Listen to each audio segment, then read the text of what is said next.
he said with cold formality. Alistair Struan was leaning against the fine fireplace. He was a big, ruddy, well-kept Scotsman with a slight paunch and white hair, in his 60s, and he had ruled Struans for 6 years. "Drink?" He waved a hand at the Dom Perignon in the silver bucket. "Thank you." Dunross had never been in the Taipan's private quarters before. The room was spacious and well-furnished, with Chinese lacquer and good carpets, old oils of their early clipper ships and steamers on the walls. The big-picture windows that would normally overlook all Hong Kong, the harbour and Kowloon across the harbour, were now black and rain-streaked. He poured. "Health," he said formally. Alistair Struan nodded and equally coldly raised his glass in return. "You're early." 5 minutes early is on time, Taipan. Isn't that what Father hammered into me? Is it important that we meet at midnight? Yes, it's part of our custom. Dirk's custom. Dunross sipped his wine, waiting in silence. The antique ship's clock ticked loudly. His excitement increased, not knowing what to expect. Over the fireplace was a marriage portrait of a young girl. This was Tess Struan, who had married Cullum, second Taipan and son of their founder, Dirk Struan, when she was 16. Dunross studied it. A squall dashed the windows. "Filthy night," he said. The older man just looked at him, hating him. The silence grew. Then the old clock chimed 8 bells. Midnight. There was a knock on the door. "Come in," Alistair Struan said, with relief, glad that now they could begin. The door was opened by Lim Chu, the Taipan's personal servant. He stepped aside to admit Philip Chen, comprador of Struan's, then closed the door after him. "Ah, Philip, you're on time as usual," Alistair Struan said, trying to sound jovial. "Champagne?" "Thank you, Taipan. Yes, thank you."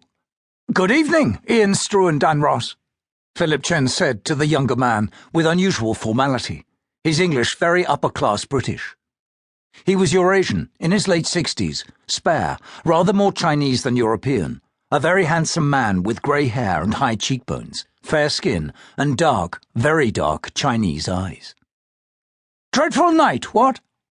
"Yes, it is indeed, Uncle Chen," Dunross replied, using the polite Chinese form of address for Philip, liking him and respecting him as much as he despised his cousin Alistair. "They say this typhoon's going to be a bastard." Alistair Struan was pouring the champagne into fine glasses. He handed Philip Chen a glass first, then Dunross. "Health!" They drank. A rain squall rattled the windows. "Glad I'm not afloat tonight," Alistair Struan said thoughtfully. "So, Philip, here you are again." "Yes, Taipan. I'm honoured. Yes, very honoured." He sensed the violence between the two men, but dismissed it. Violence is a pattern, he thought, when a Taipan of the noble house hands over power. Alistair Struan sipped again, enjoying the wine. At length he said, "Ian, it's our custom that there'll be a witness to a handing over from Taipan to Taipan. It's always and only our current comprador." "Philip, how many times does this make?" "I've been witness 4 times, Taipan." "Philip has known almost all of us. He knows too many of our secrets. Eh, old friend?" Philip Chen just smiled. "Trust him, Ian. His counsel's wise. You can trust him." "As much as any Taipan should trust anyone," Dunross thought grimly. "Yes, sir."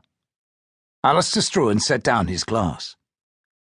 "First, Ian Struan Dunross, I ask you formally, do you want to be Taipan of Struan's?" "Yes, sir." "You swear by God that all of these proceedings will be kept secret by you, and not divulged to anyone but your successor?" "Yes, sir." "Swear it formally." "I swear by God these proceedings will be secret and never divulged to anyone but my successor." "Here." The Taipan handed him a parchment, yellow with age. "Read it aloud." Dunross took it. The writing was spidery, but perfectly legible.